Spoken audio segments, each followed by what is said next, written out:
மோடியோட ஆட்சி காலத்தில் தான் கேரளா சைஸுக்கு இந்தியன் பார்டர்ஸ் வந்து நார்த் ஈஸ்டில் அருணாச்சலில் சீனாவால் ஆக்கிரமிக்கப்பட்டிருக்கு.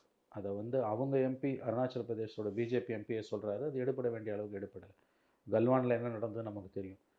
ஜவஹர்லால் நேரு காலத்தில் இந்தியன் டெரிட்டரி சைனீஸால் ஆக்கிரமிப்பு பண்ணப்பட்ட பிறகு 70 ஆண்டுகள் கழித்து மோடி பீரியடில் தான் ஆக்கிரமிக்கப்பட்டிருக்கு.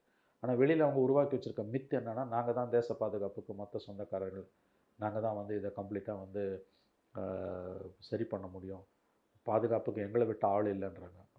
ஆக்சுவலாக இது the other way round. Our borders are less safe now.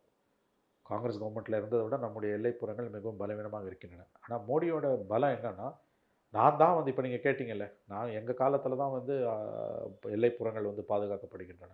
Operation ஆமாம், சிந்தூர்னு எல்லாம் அந்த கேம்பெயின். ஆமாம், விதவிதமாக பேரை கொடுத்துக்க வேண்டியது. ஆக்சுவலாக கிரவுண்ட் சுச்சுவேஷன் வேறு. We are less safe.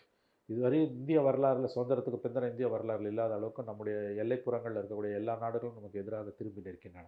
இது வரைக்கும் இப்படி ஒரு அனைத்து நாடுகளையும் நாம் பகைத்து கொண்ட காலகட்டம் இருந்தது கிடையாது. பாகிஸ்தானோட பிரச்சனை, பங்களாதேஷ் எரியுது, இலங்கையோட இன்னமும் நிலைமை சீராகல, வடகிழக்கில் பிரச்சனைகள் இருந்துக்கிட்டு இருக்குது, பூட்டானில் சிக்கல் இருக்குது.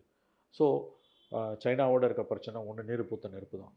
இதுவரை யாருடைய ஆட்சி காலத்துலேயும் இல்லாத அளவுக்கு, காங்கிரஸோ அல்லது என்டிஏ வாஜ்பாய் ஆட்சி காலத்தில் இல்லாத அளவுக்கு நிலைமை மோசமாக இருக்குது.